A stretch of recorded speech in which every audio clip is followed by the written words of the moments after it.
प्यारे बच्चों, सुप्रभात। आज हम शुरू करेंगे गोस्वामी तुलसीदास के द्वारा लिखी गई रचनाओं की व्याख्या। उससे पहले करेंगे हम जीवन परिचय। गोस्वामी तुलसीदास का जन्म 1532 बांदा उत्तर प्रदेश में हुआ। जिले के राजापुर गांव में माना जाता है। यानी जो बांदा जिले के राजापुर गांव है उसको जो है इनका जन्म स्थान माना जाता है।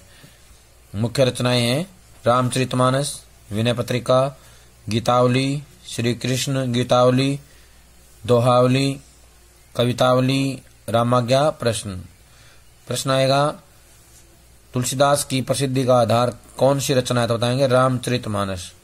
रामचरितमानस जो है तुलसीदास की प्रसिद्धि का आधार है। सन 1623 में काशी में इनका निधन हो गया। ये सगुण भक्ति धारा के कवि माने जाते हैं। सगुण भक्ति धारा के जो है सर्वोपरि कवि कहा जाता है। ये राम भक्त कवि हैं। क्या है? राम भक्त कवि हैं। इनकी प्रसिद्ध रचना का नाम जो है रामचरितमानस है। क्या नाम है? रामचरितमानस। ये अपनी पत्नी से अत्यधिक प्रेम करते थे, जिनका नाम रत्नावली था। क्या नाम था? रत्नावली। इन्होंने अपनी जो पत्नी प्रेम की जो भावना है उसके चलते जो है अपनी पत्नी को कभी भी अकेले नहीं छोड़ा। जब वो पत्नी मायके जाती थी तो उनके साथ ही वो चले जाते थे। इससे उसकी पत्नी उनको जो है फटकार देती है और कहती है कि तुम मेरे साथ ज्यादा आते हो, ऐसे अगर भगवान के साथ रहते तो आज भगवान आपको मिल जाते। उनकी भाषा जो है अवधी है। कौन सी भाषा है? अवधी। अवधी भाषा में इन्होंने लिखा है। कहीं कहीं ब्रज भाषा के शब्दों का प्रयोग भी इन्होंने किया है। अवधी ब्रज का इसका प्रयोग भी देखने को मिलता है। अब हम करेंगे सार। इनके द्वारा जो लिखित कविताएं हैं या जो रचनाएं हैं उनके बारे में। पहले हैं कवितावली के पद। विविध विषमताओं से ग्रस्त कलिकाल तुलसी का योगीन यथार्थ, यानी कि वास्तविकता बताई गई है, जिसमें वे कृपालु प्रभु राम व राम राज्य का शोपन रचते हैं। युग और उसमें अपने जीवन का न सिर्फ उन्हें गहरा बोध है बल्कि उसकी अभिव्यक्ति में भी वे अपने समकालीन कवियों से आगे हैं। यहाँ पाठ में प्रस्तुत कवितावली के 2 कवित्व और 1 सवैया इसके प्रमाण स्वरूप हैं। पहले छंद किसबी किसान में उन्होंने दिखलाया है कि संसार के अच्छे बुरे समस्त लीला प्रपंचों का आधार पेट की आग है या पेट की दारुण आग है। गहन यथार्थ, पेट की आग का दारुण व गहन यथार्थ जो इसमें किया गया है, जिसका समाधान वे राम रूपी घनश्याम के कृपा जल में देखते हैं। यानी कि उनकी जो पेट की आग है वो राम रूपी घनश्याम की कृपा जल से शांत हो जाती है। इस प्रकार उनकी राम भक्ति पेट की आग बुझाने वाली यानी जीवन के यथार्थ संकटों का समाधान करने वाली है। साथ ही जीवन बाह्य आध्यात्मिक मुक्ति देने वाली है। दूसरे छंद खेती न किसान में प्रकृति और शासन की विषमता से उपजी बेकारी व गरीबी की पीड़ा का यथार्थ पर चित्रण करते हुए उसे दशानन से उपमित करते हैं। तीसरे छंद दूत कहो में भक्ति की गहनता और सघनता में उपजे भक्त हृदय के आत्मविश्वास का सजीव चित्रण है, जिससे समाज में व्याप्त जात पात और धर्म के विभेदक यानी ये बांटने वाले दुराग्रहों के तिरस्कार का साहस पैदा होता है। इस प्रकार भक्ति की रचनात्मक भूमिका का संकेत यहाँ है, जो आज के भेदभाव मूलक सामाजिक राजनीतिक माहौल में अधिक प्रासंगिक है। इसके बाद हम पढ़ेंगे रामचरितमानस के लंका कांड से गृहीत लक्ष्मण के शक्ति बाण लगने का प्रसंग कवि की मार्मिक शतलों की पहचान का एक श्रेष्ठ नमूना है। भाई के शोक में विगलित राम का विलाप धीरे धीरे प्रलाप में बदल जाता है, जिसमें लक्ष्मण के प्रति राम के अंतर में छिपे प्रेम के कई कोण सहसा अनावृत हो जाते हैं, यानी सामने आ जाते हैं। यह प्रसंग ईश्वरीय राम का पूरी तरह से मानवीकरण कर देता है, जिससे पाठक का काव्य मर्म से सीधे जुड़ाव हो जाता है। यानी कि जो काव्य का मर्म है, काव्य का जो मुख्य भाव है, उससे घटना सीधे जुड़ जाती है, काव्य ब्रह्म से जुड़ाव हो जाता है और वह भक्त तुलसी के भीतर से कवि तुलसी के उभर आने और पूरे प्रसंग पर उसके छा जाने की अनुभूति कराता है। इस घने शोक परिवेश में हनुमान का संजीवनी लेकर आना कवि को करुण रस के बीच वीरस के आविर्भाव के उदय के रूप में दिखता है। यानी कि जो संजीवनी बूटी लेकर के आते हैं हनुमान जी, वो जो है करुण रस के बीच में वीरस के आविर्भाव की जैसे दिखाई देता है। यह उपमा अद्भुत है और काव्यगत करुण प्रसंग को जीवन के मंगल विकास की ओर ले जाती है। कहने का आशय है कि वह जीवन में मंगल की कामना करने वाली है। अब हम करेंगे व्याख्या। कवितावली उत्तरकांड से लिए गए हैं। किसबी किसान कुल बनिक भिखारी बाट, चाकर चपल नट चोर चार चेट की, पेट को पड़त गुन गड़त चढ़त गिरी, अटत गहन गन अहन अखेट की। किसबी होता है काम, धंधा, यानी कोई भी कार्य जीवन को चलाने के लोग काम करते हैं। कोई कुछ काम करता है, कोई कुछ काम करता है। किसान कुल, किसान और उसके परिवार के लोग जो हैं क्या करते हैं, खेती का काम करते हैं। बनिक होता है बनिया, बनिया व्यापार करता है। भिखारी भीख मांगता है। बाट चरण बाट जो होते हैं राजाओं का गुणगान करते हैं, राजाओं की प्रशंसा करते हैं, चारण। चाकर होता है नौकर। चपल नट होता है ऐसे जो उछल कूद के तमाशा दिखाने वाले होते हैं, उछल कूद करने वाले होते हैं, वो होता है ऐसे कलाकारों बोलते हैं चपल नट।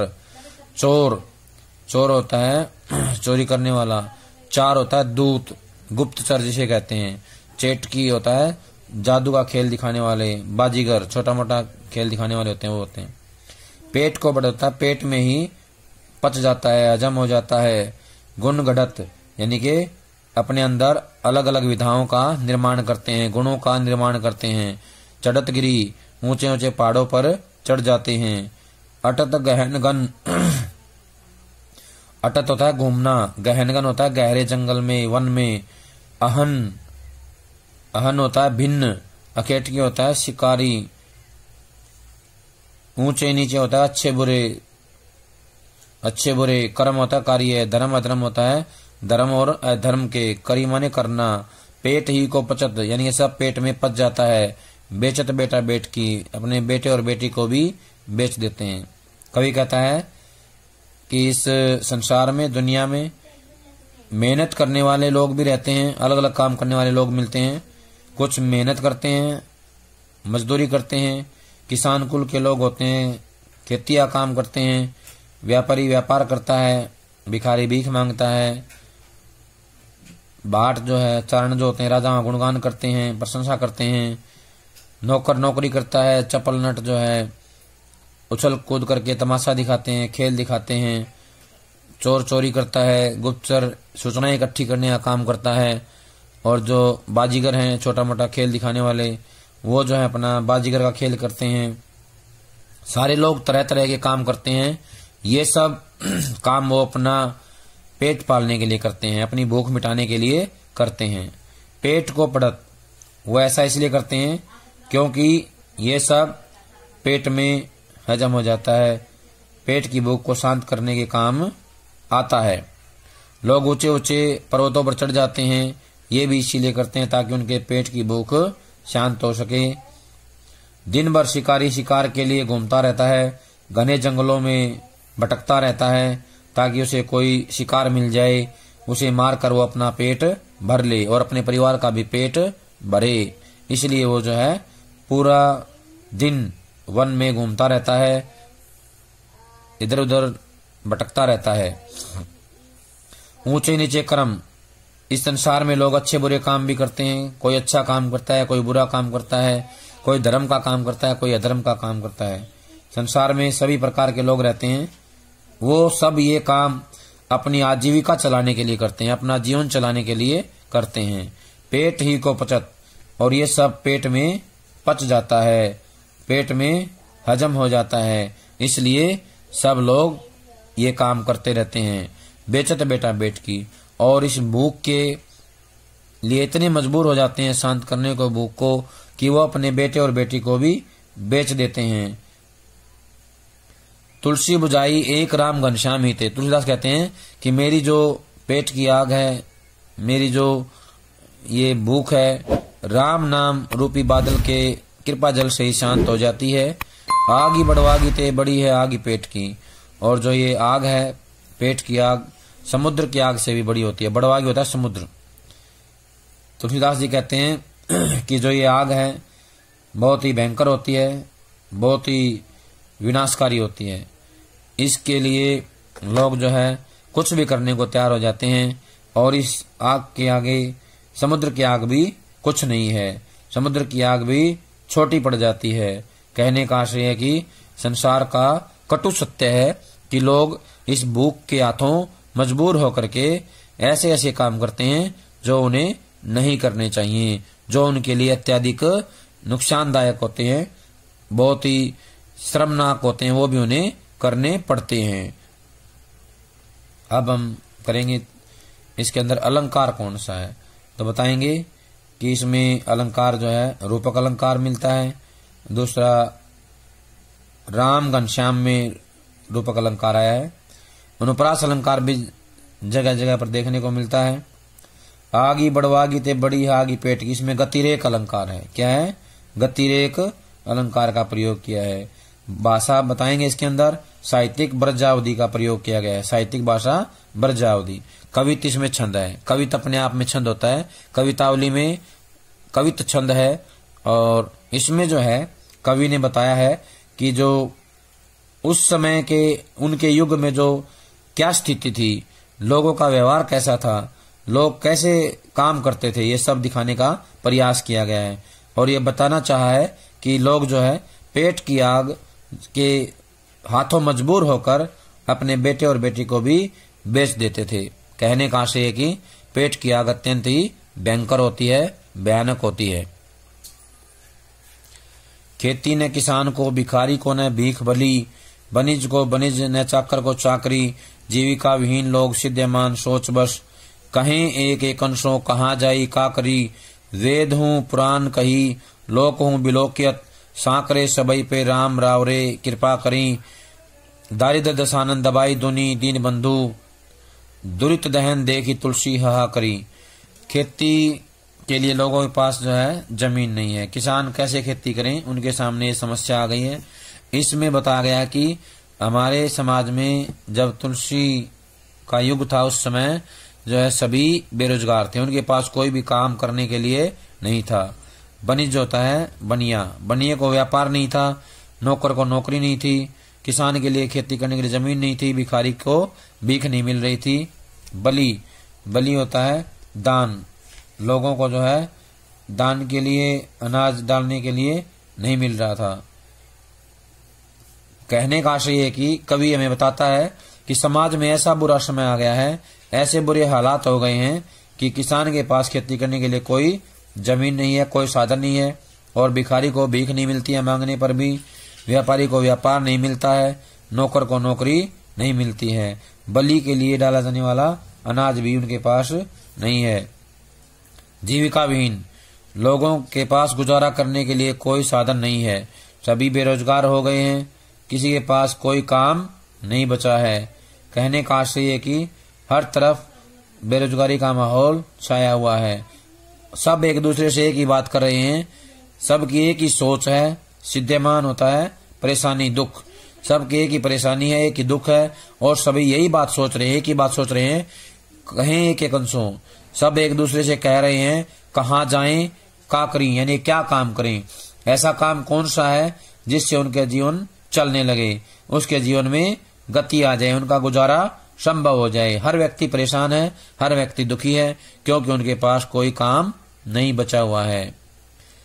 वेदों पुराण कहीं, वो कहते हैं कि वेदों और पुराणों में कहा गया है, ये बताया गया है कि भगवान राम जो है लोक हूँ बिलोकत, और इस संसार में देखा भी गया है जब संकट आते हैं तो उनको दूर करते हैं, संकट के समय में वो सबकी रक्षा करते हैं। राम रे कृपा करी, दारिद्र दशानंद दबाई दूनी गति, दूनी दीन बंधु, दुरित माने होता है दुख से, दैन होता है जलते हुए, इस दुख में जलते हुए देखकर तुलसी का हृदय क्या है, दुखी हो उठता है और वो भगवान से कहते हैं, प्रभु दीनों के बंधु, ये जो गरीबी रूपी रावण है, दरिद्रता गरीबी दशानुता रावण, ये जो गरीबी रूपी रावण है लोगों को अपने चुंगल में जकड़े जा रहा है, तुम जो है इससे लोगों को उभारो, उनका उद्धार करो। कहने का आशय है कि यहाँ पर कहते हैं तुलसीदास जी, प्रभु राम अपनी आस्था दिखाते हुए या प्रभु राम के प्रति अपनी जो है गहरा विश्वास दिखाते हुए वो बता रहे हैं कि वेदों और पुराणों में कहा गया है, उनमें ये बात लिखी गई है, संसार में देखा भी गया है कि जब दुख आता है, कष्ट आता है, तो उस समय भगवान सबके कष्टों को दूर कर देते हैं। प्रभु श्री राम सबके संकटों को दूर करते हैं। वो कहते हैं कि ये जो गरीबी रूपी रावण है ये सभी को अपने चुंगल में दबाया जा रहा है। हे प्रभु श्री राम, तुम आओ और इन लोगों की रक्षा करो। वो कहते हैं कि मेरा भी जो हृदय है, मन है, इन लोगों की हालात देखकर, इनको भयभीत देखकर, त्राहिमाम करते देख करके दुखी हो गया है, मेरा हृदय भी परेशान हो गया है। इसमें जो अलंकार है दारिद्र दशानन और दुरित दहन में रूपक अलंकार है। संपूर्ण पद में अनुप्रास की छटा देखने योग्य है। कवि छंद का प्रयोग किया गया है। ब्रज अवधि भाषा का प्रयोग इसमें किया गया है और इसका मुख्य उद्देश्य है या इसका मुख्य जो भाव है वो ये है कि कवि अपने समय की बेरोजगारी और उस समय की जो गंभीर समस्या है, सबसे बड़ी समस्या वो ये है कि लोग सभी बेरोजगार होने के कारण दुखी हैं, परेशान हैं और वो अपने लिए कोई योग्य काम ढूंढना चाहते हैं जिससे उनका जीवन चल सके। और इसमें बताया गया है कि कवि ने श्री राम को दीन बंधु और कृपालु कहकर अपनी दासता की भावना या दास्य भावना को अभिव्यक्त किया है। अब हम करेंगे सवैया। दूत कहो, अवधूत कहो, रजपूत कहो, जोलाहा कहो कहू, काहू की बेटी सो बेटा न ब्याह, काहू की जाति बिगाड़ न सोऊ, तुलसी सरनाम गुलामू है राम को, जाको रुचे सो कहे कछु ओऊ, मांगी कई खईबो मसीत को सोईबो, लईबो को एकू न दईबो को दो। दूत होता है धूर्त, अक्खड़, मूर्ख। अवधूत होता है सन्यासी, रजपूत राजपूत, चुलाहा जुलाहा, कहो होता कहना, को माने कोई भी, काहू की बेटी होता किसी की बेटी, न ब्याह होता है शादी, बेटी सो बेटा न ब्याह, शादी न करना, काहू की जाति होना किसी की जाति, बिगाड़ना होता बिगाड़ना, सो माने संबंध या उससे कोई बिगाड़ने कोई मतलब नहीं है। सरनाम होता है केवल एक ही नाम, गुलाम होता है दास, राम होता है राम, भगवान श्री राम, जाको रुचे माने जिसको जो अच्छा लगे, खईबो होता खाना, मस्जिद होता मस्जिद, सोईबो होता सोना, लईबो होता है लेना, दैबो होता देना, एक माने एक। वो कहते हैं कि चाहे कोई मुझे मूर्ख कहे, अक्खड़ कहे या मक्कार कहे, चाहे कोई मुझे सन्यासी कहे, कोई राजपूत कहे मुझको, कोई जुलाहा कहे, इससे मुझे कोई फर्क नहीं पड़ने वाला। चाहे मुझे कोई किसी नाम से इस दुनिया में पुकारे, मेरे ऊपर इससे कोई प्रभाव नहीं पड़ेगा। काऊ की बेटी सो बेटा न ब्याह, क्योंकि मुझे किसी की बेटी से अपने बेटे का विवाह नहीं करना है, क्योंकि मुझे इस संसार के जो रीति रिवाज हैं, नाते हैं, उनसे कोई संबंध नहीं है। काऊ की जाति बिगाड़ने सो, और मुझे किसी की जाति भी नहीं बिगाड़नी है, ऐसा काम भी नहीं करना है कि किसी की जाति बिगड़ जाए। तुलसी सरनाम गुलाम है राम को, तुलसी तो केवल राम के नाम का गुलाम है, राम का ही दास है, जिसको जो रुचे अच्छा लगे वो कहता रहे, जिसको जो अच्छा लगे उसी नाम से मुझे पुकारे। मांगी कई खेबो, मेरा तो एक ही काम है, मांग के खाता हूँ, मस्जिद में सोता हूँ। लईबे को एक नू, मेरे पास लेने के लिए एक नहीं है और देने के लिए दो नहीं है। कहने का आशय है कि न तो मैं किसी से एक लेता हूँ, ना किसी को एक देता हूँ। मैं हमेशा राम नाम के भजन में मस्त रहता हूँ। इस दुनिया से मेरा कोई लेना देना नहीं है। मुझे लोगों के द्वारा की गई प्रशंसा या निंदा से कोई मतलब नहीं है। मैं अपनी मस्ती में मस्त रह करके भगवान श्री राम का नाम लेता हूँ, भगवान श्री राम को याद करता रहता हूँ। इस पूरे जो है सवैया छंद में जो है क्या है, अलंकार की छटा देखने को मिलती है। लेना एक न देना दो, इस मुहावरे का प्रयोग किया गया है। और इसके अंदर मुख्य भाव ये है कि कवि जो है अपने जीवन में अनेक अपवादों और विरोधों का सामना करता था, परंतु कवि ने अपने विरोधियों की परवाह न करके राम की भक्ति में मस्त होकर अपना जीवन गुजारा। और इसके माध्यम से बताया गया है कि कवि भगवान श्री राम का दास है। प्यारे बच्चों, ये थे कवितावली से 2 कवित्व और 1 सवैया, इनकी व्याख्या। सभी इसको याद करेंगे, अच्छे से पढ़ेंगे, समझेंगे और इससे संबंधित प्रश्नों को कॉपी में लिख करके याद करेंगे। जब तक अगली वीडियो नहीं आती है तब तक ये सारा काम पूरा कर लें। सभी का बहुत बहुत धन्यवाद।